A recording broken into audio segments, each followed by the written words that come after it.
I feel like we need to tell everybody that we are jazzing it up today. We are trying something new. Oh. We're going to have Blakely read her extremely unhinged summaries. Were they that unhinged when you read? They are absolutely unhinged. Like, I try to keep it pretty much like the story, sprinkle in, some cute nicknames. You are fucking rogue. You went off. I Cat is I'm gonna read just one sentence. Cat is such a twat. Like that is part of your summary. That is the start of a paragraph. well, I feel like that perfectly encapsulates what I mean about Cat, okay? You just really went for it. And I love it. I'm not saying there's anything wrong with it. We're just trying something new and they're fucking unhinged. No, the funny part is I thought I kept it under wraps, but I guess I'm just unhinged as a human. So what do you I'm so used to mine. I stick so close to exactly what they say in the story. Like I said, add my own little flair, but no, this is all your flair telling the story.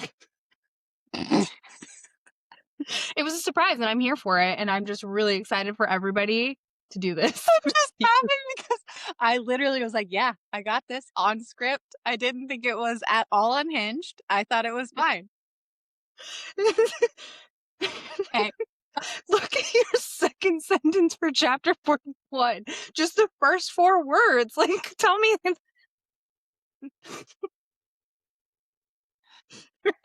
So I just once again also want to remind everybody we are doing high level overview. We're getting into it next week for Onyx Storm. We're saving all of our true unhinged. Well, Blakely's really getting unhinged now, but we're saving the real unhinged theories for next week. That bad.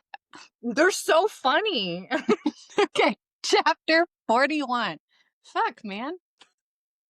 Yeah, and also today we're covering chapters 41 through 50. And apparently it's going to be unhinged. And I didn't even realize it. So good. I'm ready for everybody to do this with us.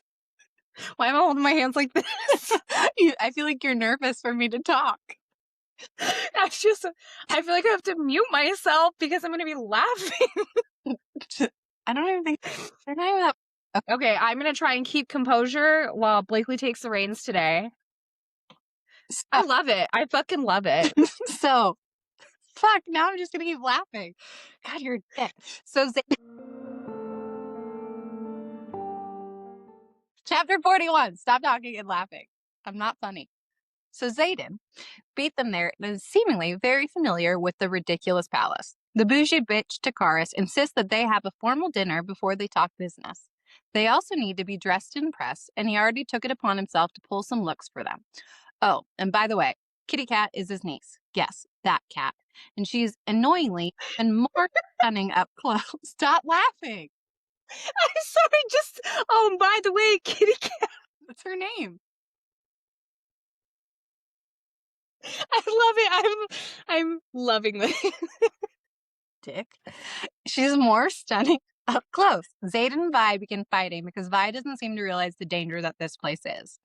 The bougie bee Takaris will try collecting her, but every other flyer will want to kill her just for revenge against Lilith. Never Lily. Violet.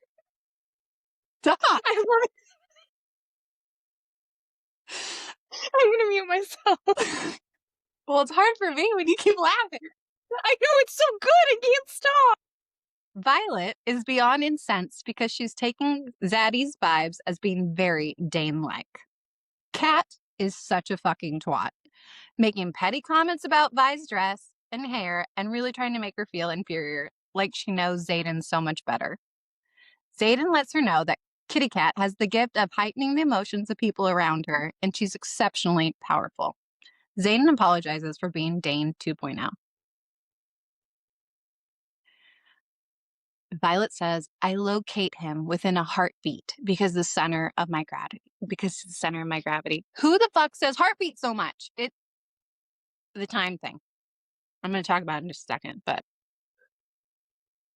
while at dinner, Bougie B. Takaris asks Violet to demonstrate her wielding abilities to him. She's brought to an arena where everyone at his table can watch her, while a large metal chest is pushed out in the middle of a grassy field. The ribosted chest is the same one Xaden's father had brought to Takaris when they were in some negotiations for a highly valuable item in the past. It's weird. It's like we had time mentioned again. I know. She can't help it. Because they're talking about Kat and how she has the gift of heightening the emotions of the people around her. She's exceptionally powerful. If you hadn't walked me out all evening, I would have told you sooner. My jaw hangs for a heartbeat before I snap it closed. Twice. Twice she's mentioned heartbeat in like 2 seconds. She loves her heartbeats. What if she doesn't even have one? She's making it up. She wasn't born with a heart because she's part venom, part dragon. I still think, and I'm not going to get into that right now.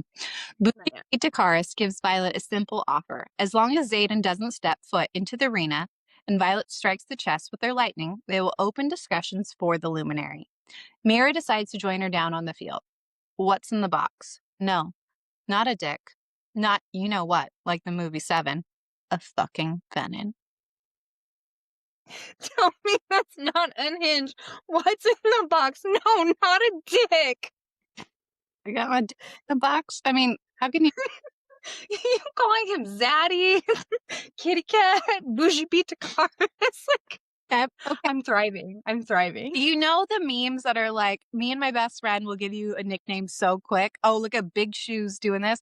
That is me to a T. This whole time you're reading, once again, have you seen that meme where like that kid's like at his desk and the veins like popping out of his neck and he's like trying to hold back what he's gonna say? Have you never seen that meme? Like that's me this entire time, like trying not to, I literally muted myself because I couldn't stop laughing. I really thought I kept it. You nailed it. You nailed it. Just, it is your zest through and through. Well, that's who I am, Kylie. What's in the box? No, not a dick. How can you talk about what not knowing what's something in the box and not think of JT being like, I got my dick in a box? Well, you and I talked about this. You and I, when we think of what's in the box, we think about different things. You think of the dick in a box. I think of Brad Pitt. What's in the box?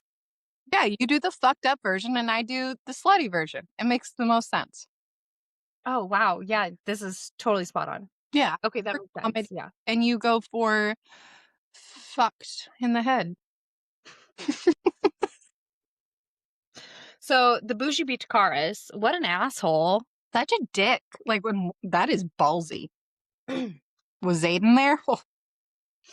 Are we surprised? Because everybody in Fourth Wing and Iron Flame likes to give half truths and avoid what they really mean. They give like roundabout answers. So of course Takaris is like, okay, this is my offer, but you actually have to do X, Y, and Z to get it. Nothing about this surprises me. It did surprise me that Kat was his niece. Yeah, the first time reading it, I was like, oh shit. I knew she was going to pop back up, of course, but this was not how. But well, yeah, she's not going to just introduce an ex-girlfriend and be like, that's it, bye. Okay, so Kat is obviously a raging bitch, and A twat. Oh my. Yes. Kat is such a twat. I still don't hate her the same amount that I hate JB or that I hated Dane in Fourth Wing. I don't like her. She's such a bitch, but maybe probably because I relate a little. You know what? It's hard to fully hate her. You gotta put some respect on that name, okay? Kitty Cat is fully committed to being a fucking twat. Like, she doesn't give any fucks and she's just going for it. And that's something that I can appreciate. She also is a lucky one because she has slept with Xaden. So I think maybe there's just some immense jealousy there. You know, she's fucked this imaginary man. This imaginary girl fucked an imaginary man. And we're jealous. And I'm upset. Mm-hmm.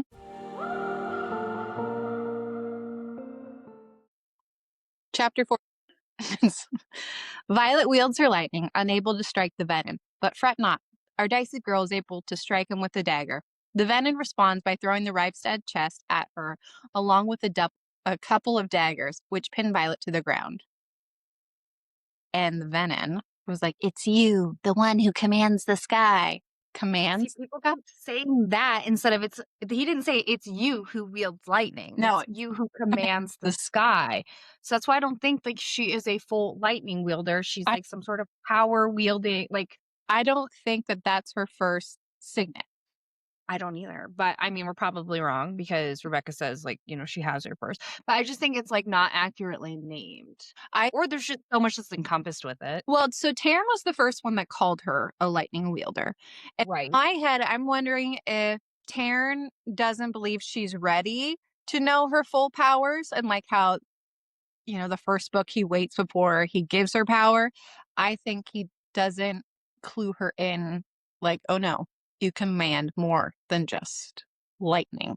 You command the whole fucking sky.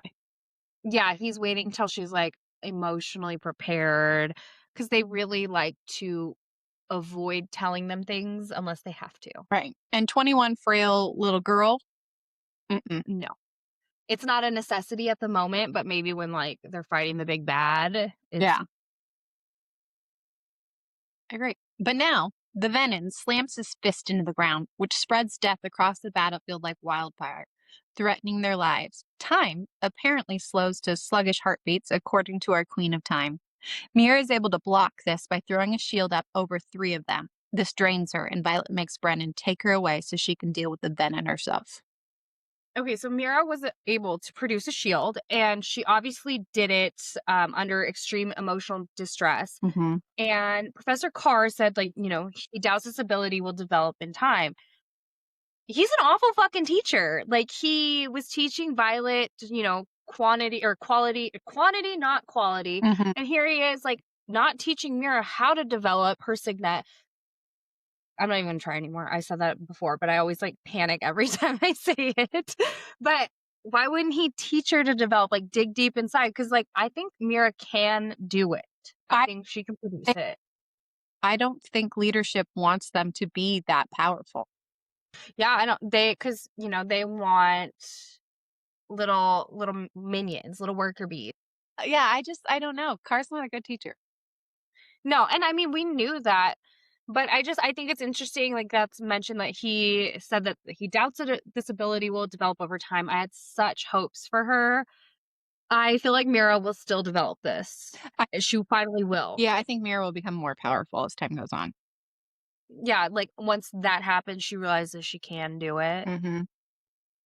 I hope so. That's all. Taryn arrives at the battlefield just in time, and right as he picks Violet up in his talons, she sends a lightning strike over the wet grounds of the battlefield, electrocuting the bitch-ass Venom to death. Taryn says, I don't need to stress the importance of timing, do I? Violet, my timing will be perfect. He says, I expect nothing less. Because she has the gift of time, Taryn? I mean, it's just... She does with those bitch ass. She does. What else would you call them? Bitch. Normally, I just call them venom. But I just wanted to make sure people really understood that they're bitch ass Venom. I'm painting a picture here, Kylie. You really are. This is a really colorful episode. I'm never doing these summaries again. I'm having so much fun. Zayden nearly chokes. That's what she said. Bougie B Takaris to death with his shadows for putting Violet in such danger. He wants to know if Bougie B has captured more than just one Venom. Takaris assures Zayden he will tell him everything once he puts him down. Zayden begrudgingly obliges, and Bougie B Takaris apologizes to Violet. The negotiations, if I can speak, for the Luminary begin. They agree to offer Bougie B the weapons they will be able to create with his luminary, saying that they will put it to use, supplying his drifts with the weaponry they need for the venom he cannot capture without it. Bougie BT also wants them to take the 100 stray flyer cadets he has given shelter to after their academy was destroyed back to Erasia, along with the luminary. They agree, but the flyers must bring crossbolts with them. I'm really curious about Takaris's relationship with the Isles. Me too. We don't know shit about it, but like I really would like to know more because obviously we want to know more about the Isles. But I'm curious specifically about his relationship because it's what his great aunt. Yes, and they were trading up until 3 years ago. What happened 3 years ago that all of a sudden they stopped? Just real curious. Maybe Zayden's mom's there because we still don't know where she came from. I think she is from there. I don't know why I'm whispering, but I think she's from there. And I think the next book, when Violet goes to like check out the dens, is my guess, she meets Aiden's mother.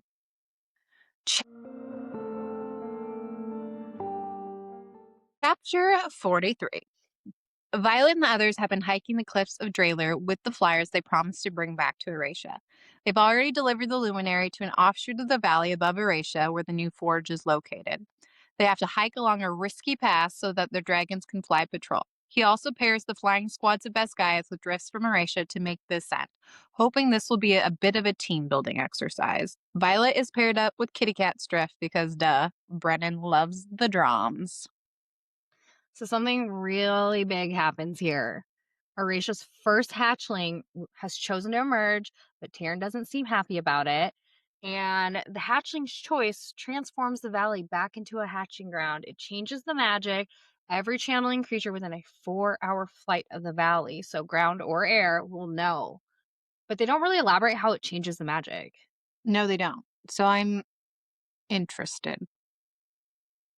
And obviously, like, having their first hatchling is a huge deal. Right. But I'm more curious about how the magic changes. I agree. Like, I want to know, why does it change the magic? And is it for good or for bad that it changes? Right. Violet is paired up with Marin, not Morris, who happens to be Kat's best friend. Marin admits she was happy Kat and Zayden broke up because they were like, the taste of your lips, I'm going to ride, you're toxic. And who would want that for their bestie? Sloane chimes in that angel baby Liam hated Kitty Cat. Sloane tells Violet that she doesn't hate her and that she's now reading through Liam's October letters.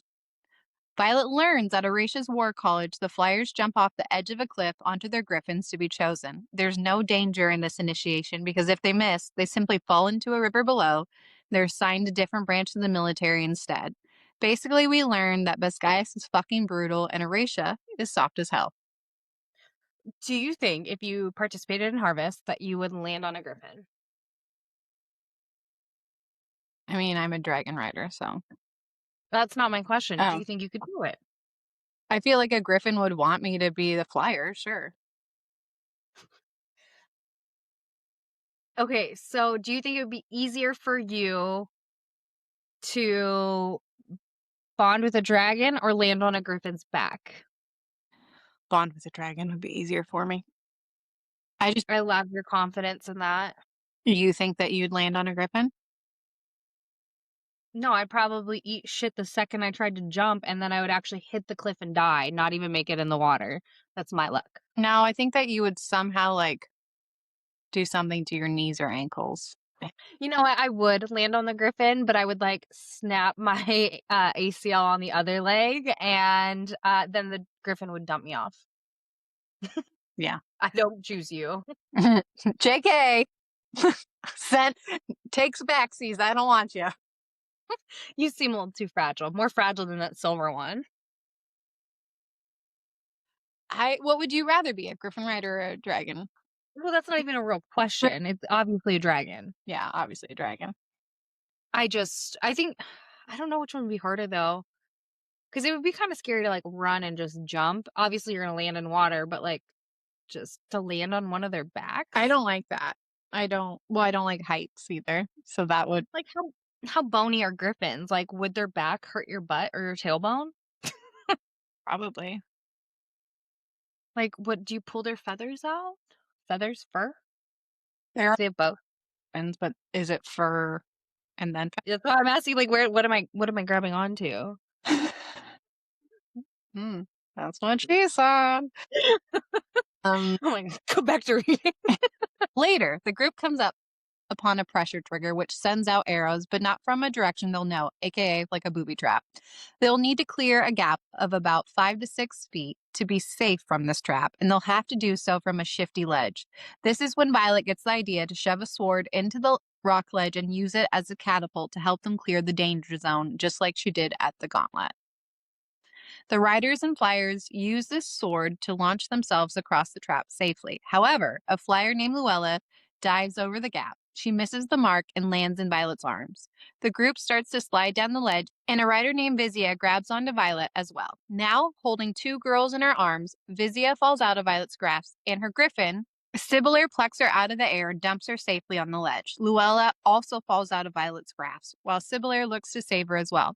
P.S. Riddick has been shot by arrows from the trap as well. Obviously, like, we have to include that, but I just really appreciate that it's a PS. Well, it was just an afterthought. I wanted you to know. Okay. When this happened, I was so scared we were going to lose Riddick. I was so scared. I was like, the first time, I know, I was like, you better not fucking kill my ridiculous, okay? I'm like, nobody has died in this book that I love yet. Like, please don't do this to me. It can't be Riddick. It wasn't. I'm not going to be okay if she kills off Riddick. We will riot. Mm-hmm. Like I don't think so. You don't think so? We need our comedic relief. She's not going to get rid of him. I think we'll only lose one more from the group. The core 4 Premiere. Yeah. We have to. We have to.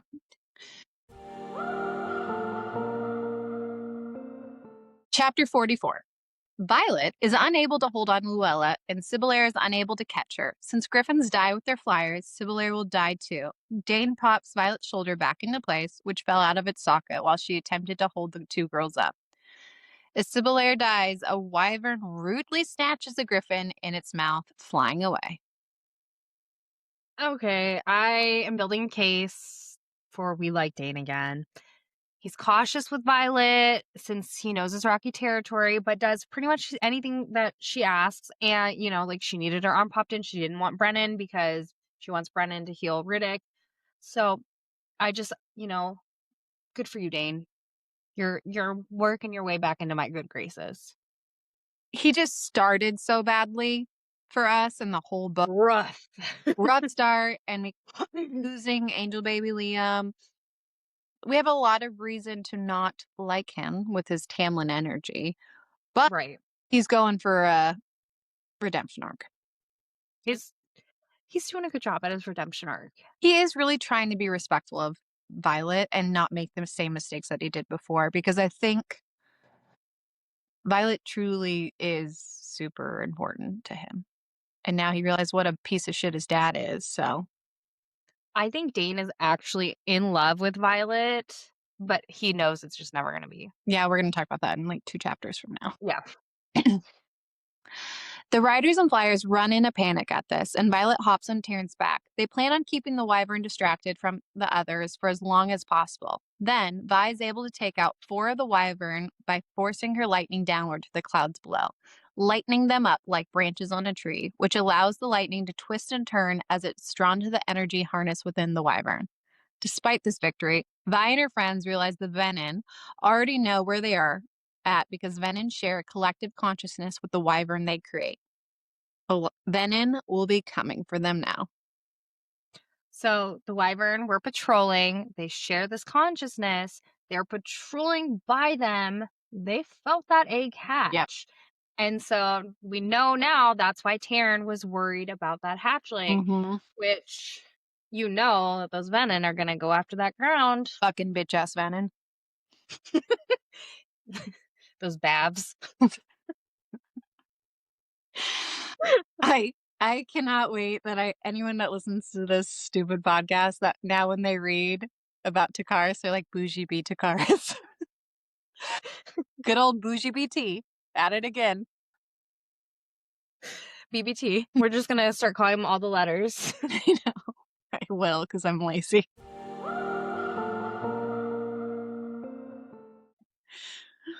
I'm going to read the excerpt at the top for chapter 45.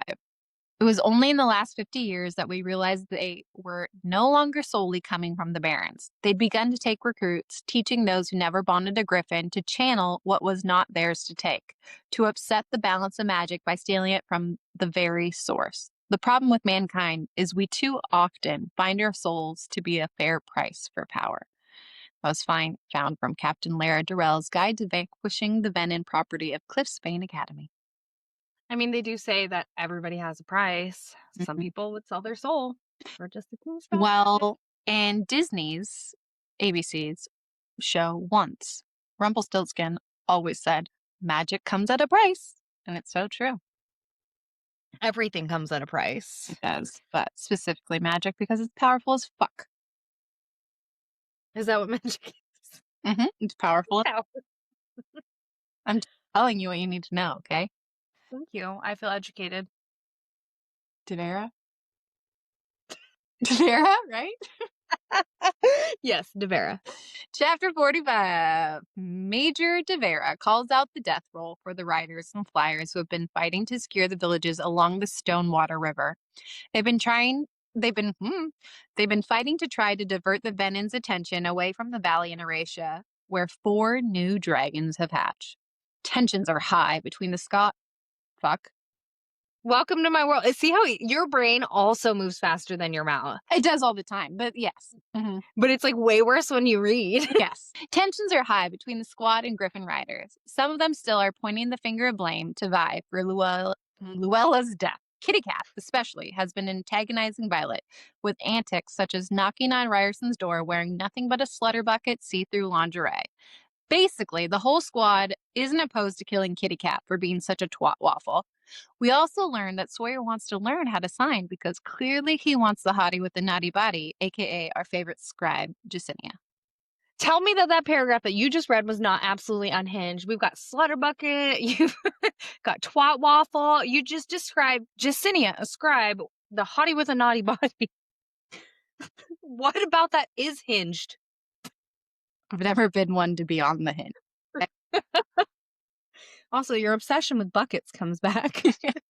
Flutterbucket is one of my favorite words, so I'm not going to apologize for that. We gotta say that's what she said and bucket at least every episode. And foreshadowing, don't forget. Yeah. Ooh, I don't even think we've gotten that word in today. We'll get there. Yeah, for sure.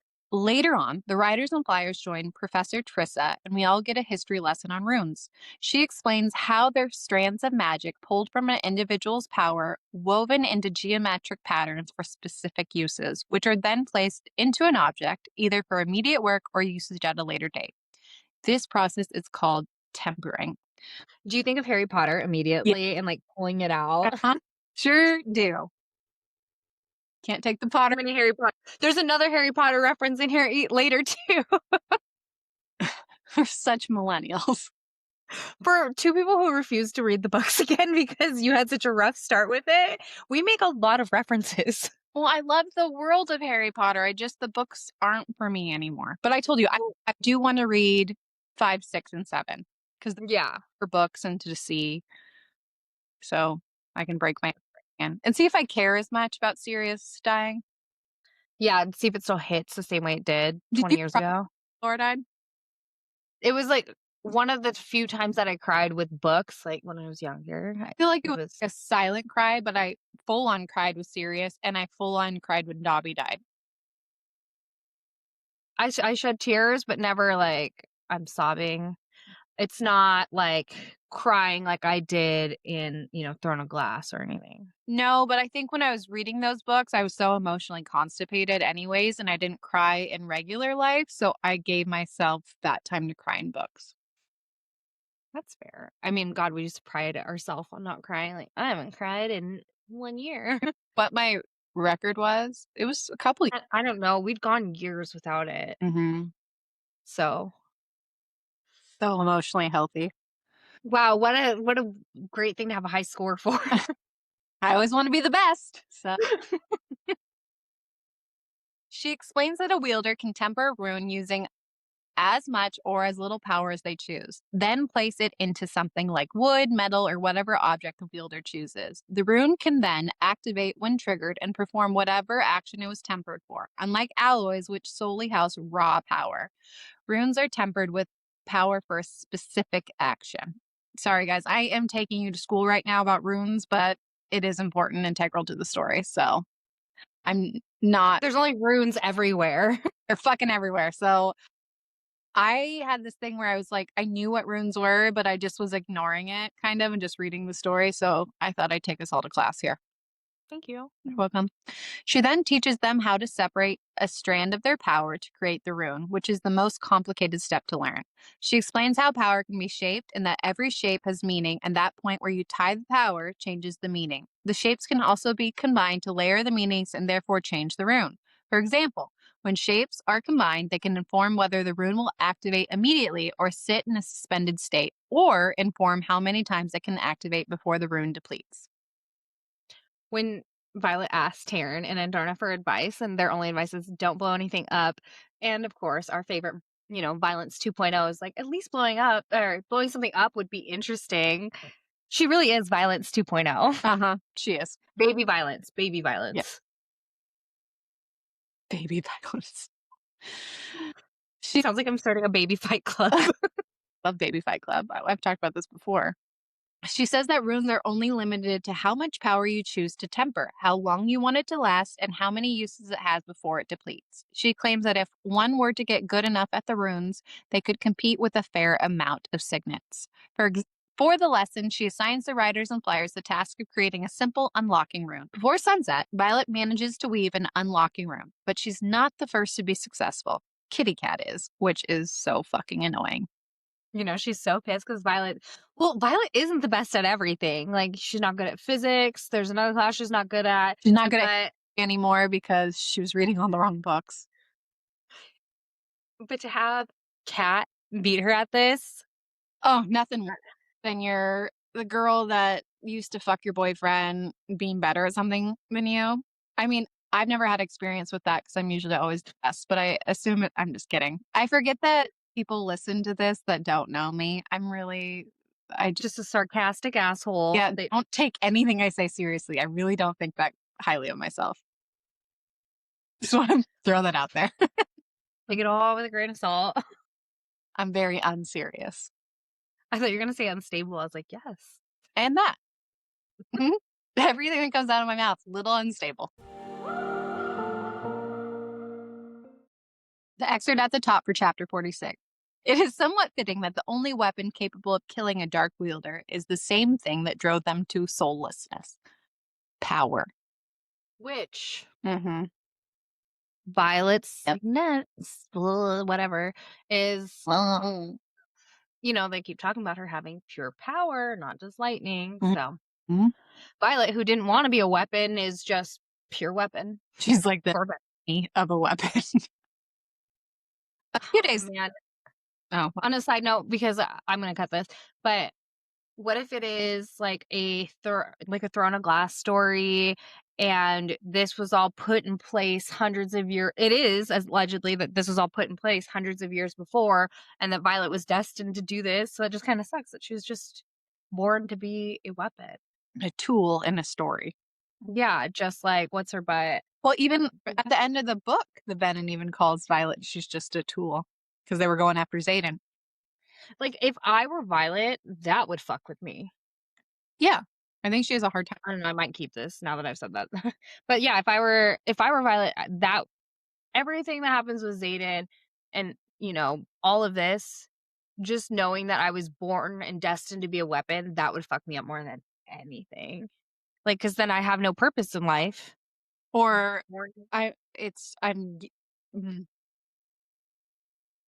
can't expand. No, people are just using her. Like that thing of like, she's just the tool. And how can you ever feel confident or trust people? But I mean, I feel Violet is going to grapple with emotionally, like her hair color and stuff like that. So maybe we will move past this in the next book. I think in Onyx Storm, Violet will be like taking her power back. Like, we're going to get badass Violet. Like, our favorite version of Violet rather than insecure Violet, which we get a lot in Iron Flame, but this is her growth book. It's a growing pain. And then she'll like come into her power and have her reputation era.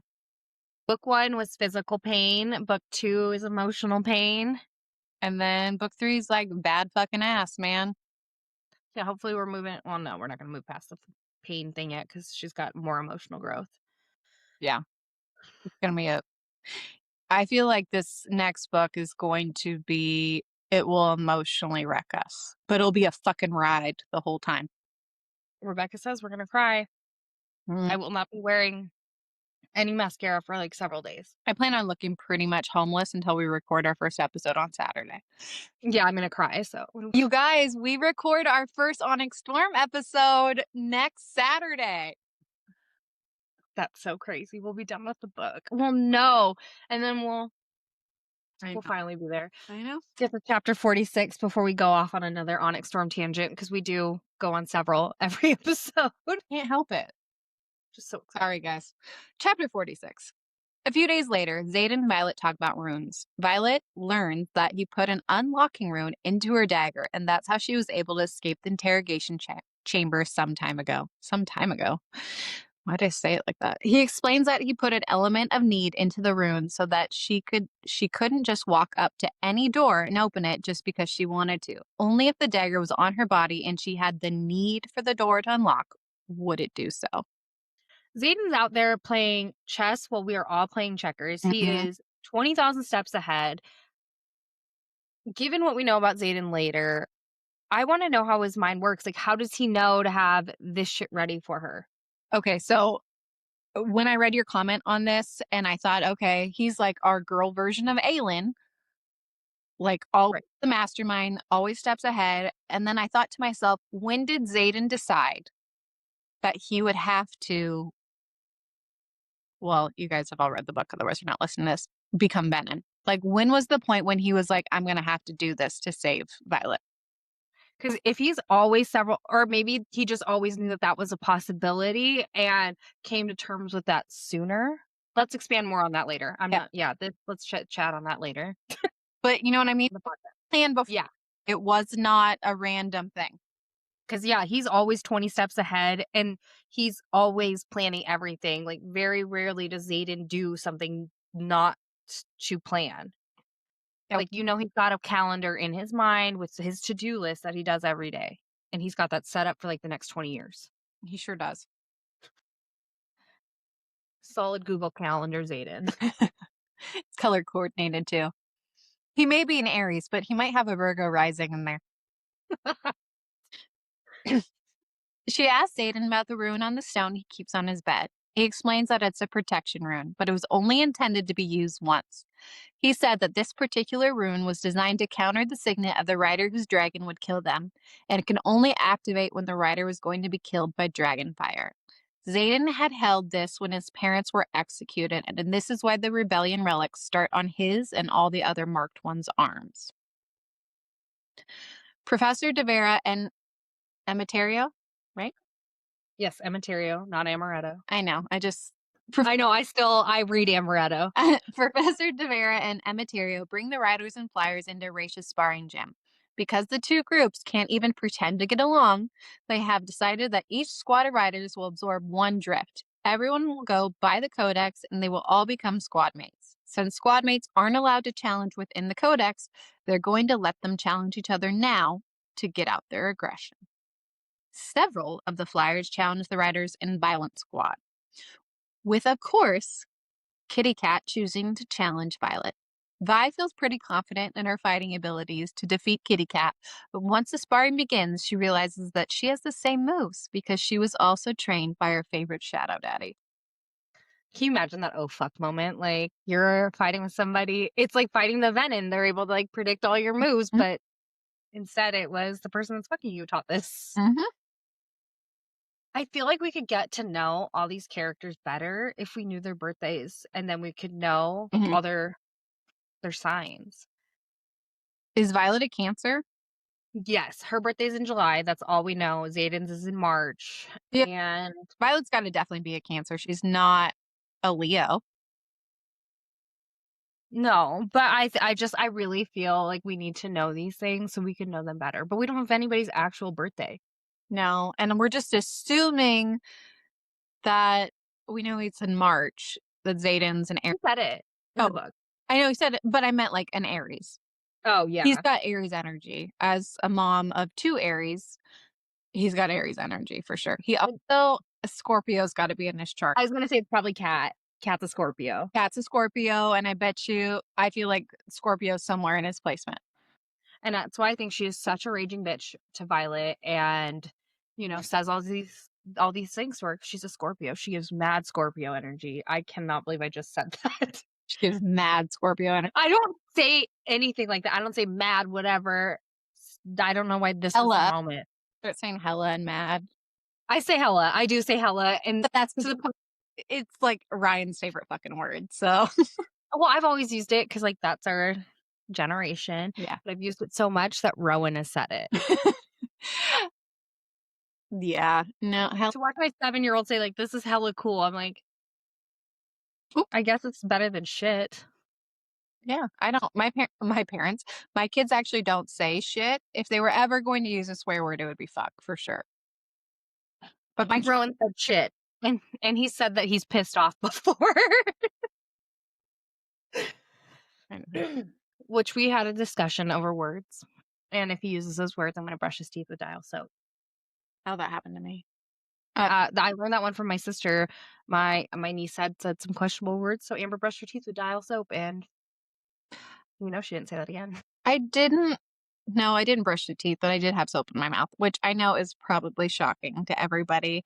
And I did not learn my lesson. I still continued to swear. I bet you Riddick has had to bite on a bar of soap. Oh, totally. Hmm. For sure. Out of all of them, I feel like him. You know what? And probably Violet, because they tell that story about how she's super stubborn at the dinner table and didn't get. I bet you she has definitely been on a bar of soap. Yeah. And I bet you she just fucking pissed Lilith off. Like, God, this fucking kid.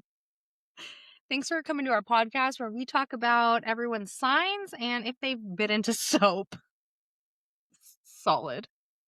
I hope I take a lot from this. And they're going to be so prepped for Onyx Storm now that we talked about Zayden's placement.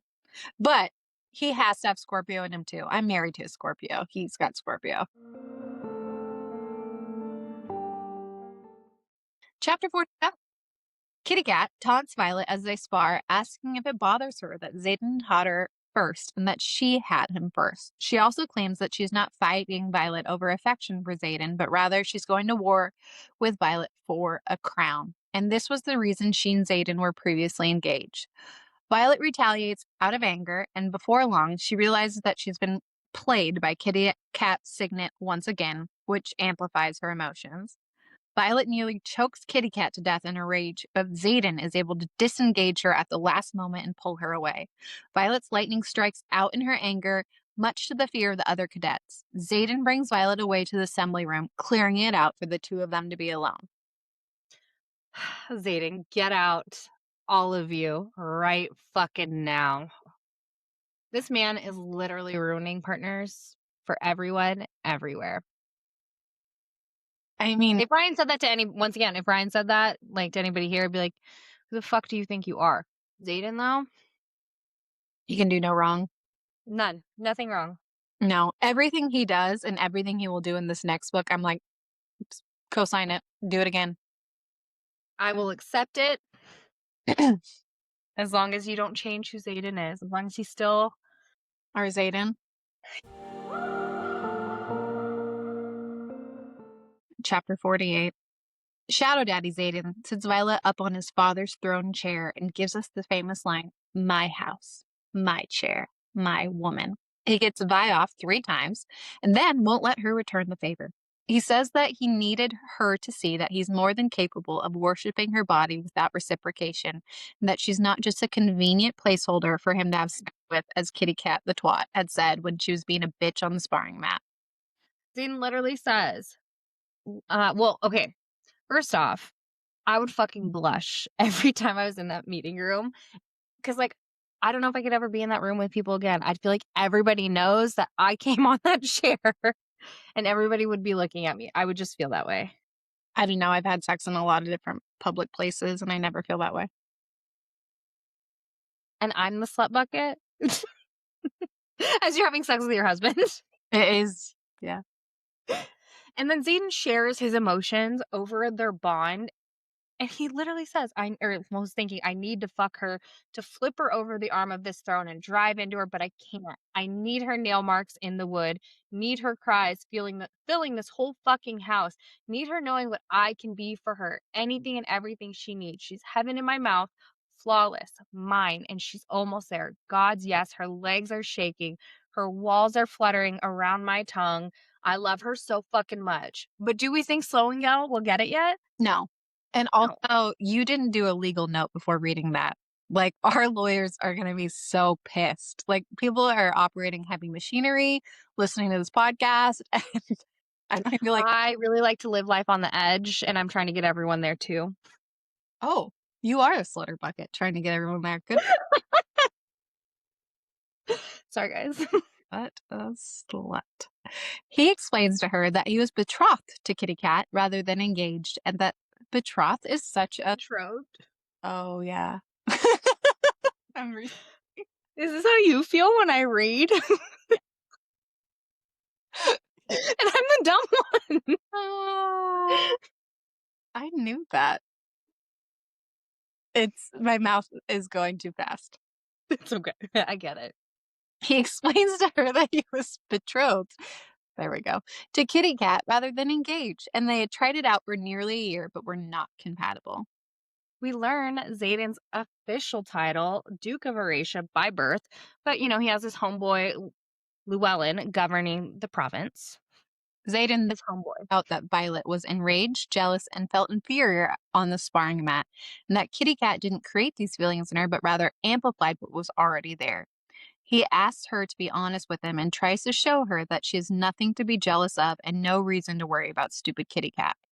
He then tells her that the daggers he gave her, the ones with the intertwined V's, are ruined to protect Violet from Kitty Cat's signet, and he tells her to keep them on her until she finds her feet so that she can't mess with her head anymore. Okay, so Xaden says, you have to find your center again, Violet. I can't do it for you. You're a creature of logic and facts, and everything you know got turned upside down. So this is another reason of why I think Violet's center and her second signet is she's a knowledge weaver. How she's able to take something small and connect it all, except for love, apparently, because she's a fucking idiot with that. But like other things she figures out. That's your official guess for her second? Yeah, I think her first signet is commanding the skies. I think it's commanding pure power, not Yeah. just the sky, just pure power, Just wherever raw that may come from. Because they talk about her, being whatever. God, what's the word I'm looking for? betrothed. Yes, inside of her is betrothed. I mean, Nailed it. But I mean, conduit, that like they say that she's a conduit. So I really think that, she's pure power as her first. Sorry, I interrupted you. I'm really. But her second. And her second, for me, I'm going with Knowledge Weaver. That's my final guess before the book comes out. What's yours? Ask me at the end of the episode and I'll make a decision. Because I'm not convinced on anything because there's so much backup to every theory. I don't have a solid guess. I really feel power and that time, which is not, it's just her gift. I don't know what number 2 is. Poop. I will be a little pissed if it is time. It's not. No. Because, well, Rebecca says it's all throughout the book and we're talking about time. But knowledge is in here a lot. I looked all this up, so we'll see. I mean, she's a scribe. I know. And that's why we'll get to that. And I think it's the next one. Then Darna talking about it.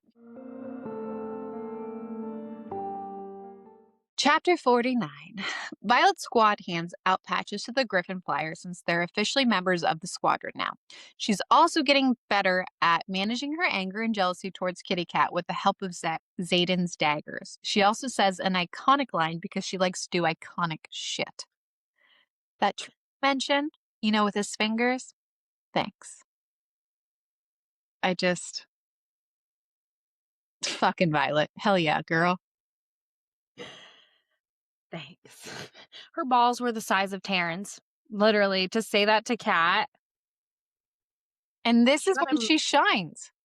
She got Imogen to laugh. I know. Imogen is, and when Riddick say, I fucking love you. Like, Violet is ruthless in her own way, which is why Xaden's like, that's my girl. Just like that. Just like that. That's what Shadow Daddy does. Violet runs to the library to study some of the books Bougie B. Takaris had sent back for her with Xaden after a weapons run the day before. She's not adept at translating Crowblish, so she enlists Dane's help. The tensions are thick, that's what she said, between them, and she asked him if he had stolen her memories every time he touched her face during their first year at Basgiath together. While Dane denies this, he still apologizes to her, admitting he'd screwed up and trusted his dad when he should have trusted her judgment instead. He acknowledges that this will still not do anything to bring Liam back. When Violet got into the library, they said, what are we doing here? She goes, finding my center. And she is always repeating facts. She loves to. Here we go. Dane again, no questions asked, immediately helping, plus 2 points for Gryffindor. Mm-hmm. He also starts imbuing the ward stone and it starts to feel warm. They think it'll take weeks, maybe a month. So we're actually getting progress. We are.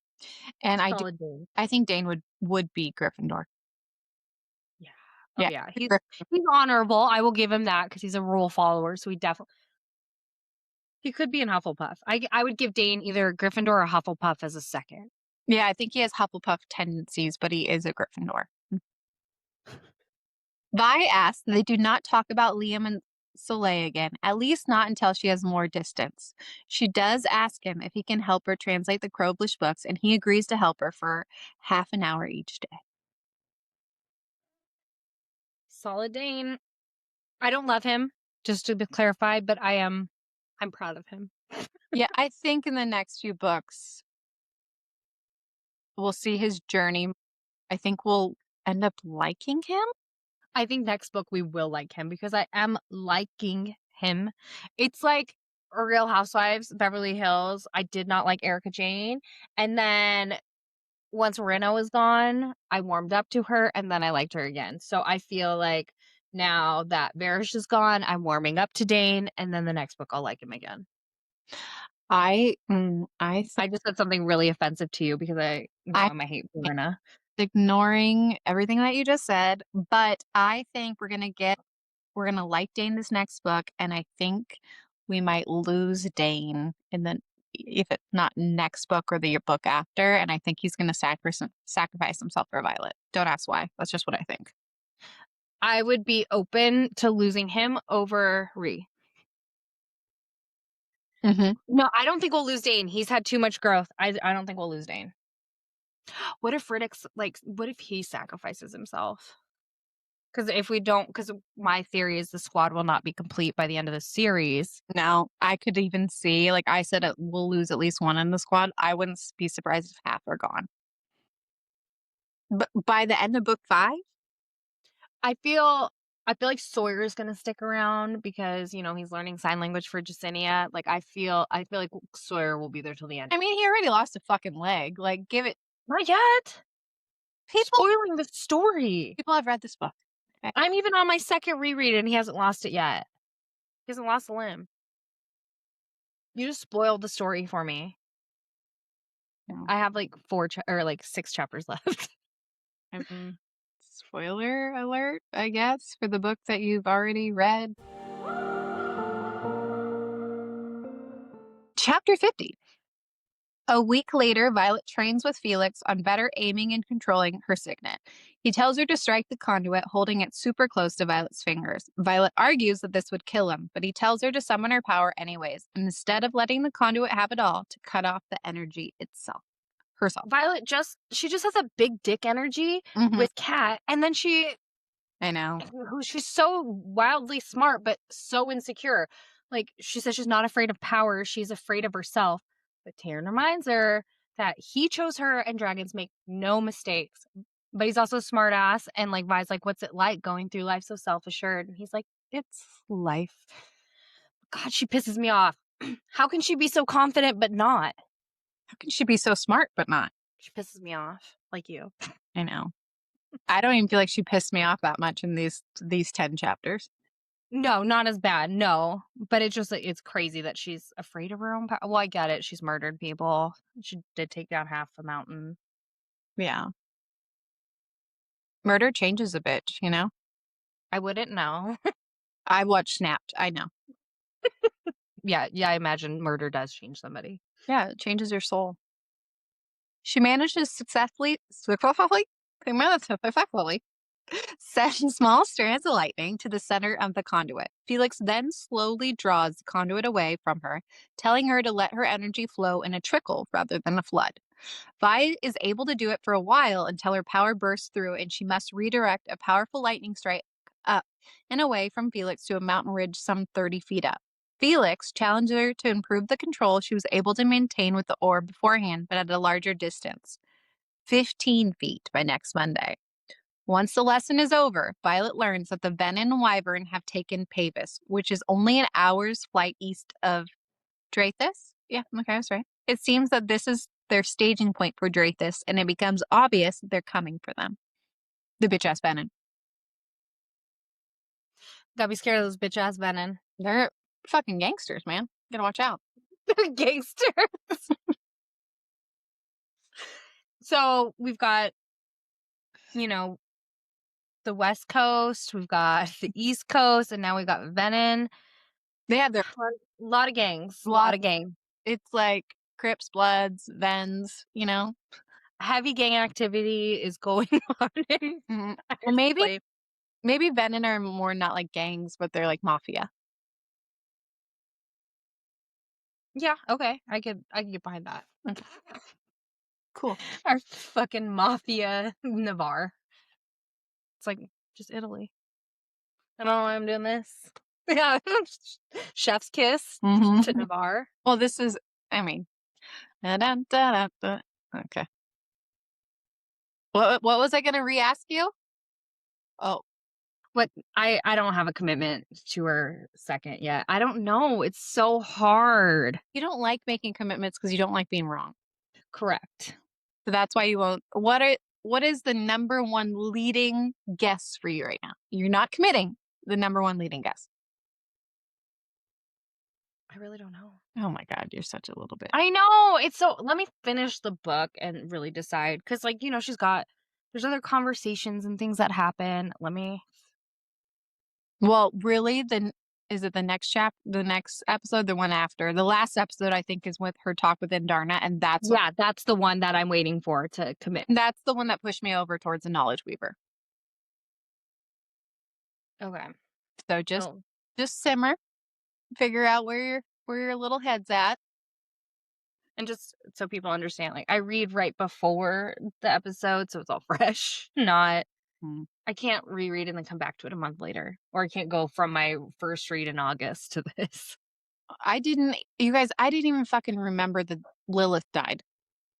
Oh my God, spoiler alert. They fucking know, Kai. I didn't remember. Stop spoiling the book for me. But Lilith, not Lily, dies, okay? But I didn't remember that. How did I not remember?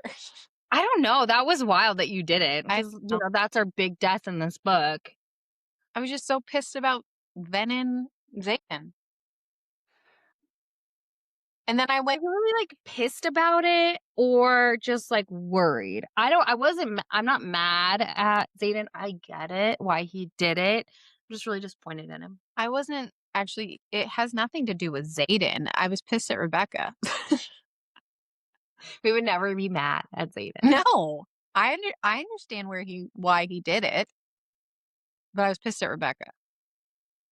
I literally did want to throw my fucking Kindle across the floor. No, I read it. It was book. Mm-hmm. Because you texted me those exact words. And I really wanted to. I was pissed. And you're like, I'm not going to read it until the next book comes out. I'm waiting. I didn't want to. I really didn't want to. Okay. And then I fucking bullied you into it. And now we have a podcast. Here we are loving these damn books. I mean, so much that we're going to the Onyx Storm parties on Monday. I'm so excited. What are you wearing? Probably all black. Because you're right. Yeah, Rider black for sure. Rider black. Yeah, I'll probably do Rider black too. And then I'll do the braid crown. I don't know how to do that. There's YouTube tutorials. I know, but my hobbit hands don't work that way. I can't do it. I can't remember. Can you French braid? I just learned like 3 months. That's right. I was like, I didn't think you knew. You didn't until now. Yeah, I just learned at 35. I'm proud of you. Thank you. I can, old dog and learn new tricks. Yeah, you are old. You're older than me. And wiser. Sure. Yeah. I love how high you think of yourself. I don't actually think that highly of myself. Fake it till you make it, girlfriend confidence. My whole life, a therapist would have a field day with me. You need to live life like Taryn. I know we do WWAD, what would Aelin do? But we also need to think about like what would Taryn do? Because he's so self-assured. When we're self-doubting, we just need to think like what would Taryn do in this moment? That's true. And Taryn is one of the cockiest motherfuckers I've ever heard, listened to, seen. You were gonna say met, but it's like I haven't met him. I haven't met any dragons as of late. Got a new dragon. We have matching dragons. We have matching dragons. Kylie has pink and I have white. And my son stole it. He gives it back. He does during the day. Mm-hmm. It helps him sleep, allegedly. You have custody of your dragon back during the day, and he takes it at night. He's like a Disney dad. He takes it just at night. Shared custody of a stuffy with my son. Yep. And I'm 35 and bought us both stuffies. We are millennials, okay? We are Beanie Baby generation. It's why we still like stuffies. And, our parents told us no for all sorts of things when we were younger. So we're just buying the things that they said no to. And we grew up with Toy Story, okay? These animals have feelings. Yeah, for sure. Okay, I have a hard time throwing things away because I'm like, what do you... I don't want to put feelings. Like, especially the Disney ones, I have a really hard time donating them. Yeah, because you're throwing away something that is alive. And $30. That's the real sadness. No, but I feel sad. Like, getting rid of a stuffy. I don't blame you. I get it. Well, Kai, next up, we got episodes. Chapters? We have chapters 51 through 60. We are so close on this book. So we're all almost done with this journey of Iron Flame, and we can get to Onyx Storm. And I really want you to simmer on what your last guess is. I'm going with Knowledge Weaver. And it's not we're both in agreement that it's not just lightning for the first. Yeah, for sure. And we're both in agreement that time is a gift, not a signet. Yeah. That was really say that. I understand. I think about it honestly, I think about it more than I should saying it. And I'll sit in my car and I'll try to say it and it stutters out and I sound like a broken record. I've overthought it at this point. Well, now it's just your signature, like my signature. Signature. Oh, I love a pun. Mm-hmm. I don't have anything else to say except Kylie and I would like to formally tell you to watch Traitors on Bravo. Nope, not Bravo, Peacock. Thanks. And we want to remind you guys, if you are enjoying listening to us, make sure that you subscribe to us, follow us on Instagram, interact with us. We love chit-chatting. We will talk about these damn books with anyone. I love a chit-chat. I love a chit-chat. I do. Not a conversation, though. God, no. Just a chit-chat. Conversation. I want a chit-chat. Okay? I want to say PC things that make no sense. Mm-hmm. Which is what our conversations look like. True that. Do you just wait at night for like my ritual of sending you a weird dragon? I don't think I sent you one last night. Yes, you did. Oh, did I? You sent me. No, I sent you a dragon griffin baby. I like how you were concerned that you didn't send me one. When you did. I just don't want to go without sending you one. I just still don't get it. Like the sun goes down, you're like, gotta send one. It's when I start editing and then it's a callback to something weird that we said. And I'm like, oh, like talking about Virginia Slims. I'm like, well, what does a dragon look like smoking a Virginia Slim? Not everybody thinks about that. No, nobody thinks the way that we think. It was really hard to get dragon on a stripper pole though, because you can't write stripper pole or dragon in a strip club. AI doesn't like that. Oh, they're such fucking squares. Oh my God. You literally have to write dragon on a pole in a club, but you can't say strip club, otherwise it won't do it. In Well, case you guys are wondering how to make dragon pictures on AI, I hope you've really enjoyed this episode. It's been so much fun. I hope I wasn't that unhinged. Apparently I was. Okay, bye. Love you guys. Bye. Bye.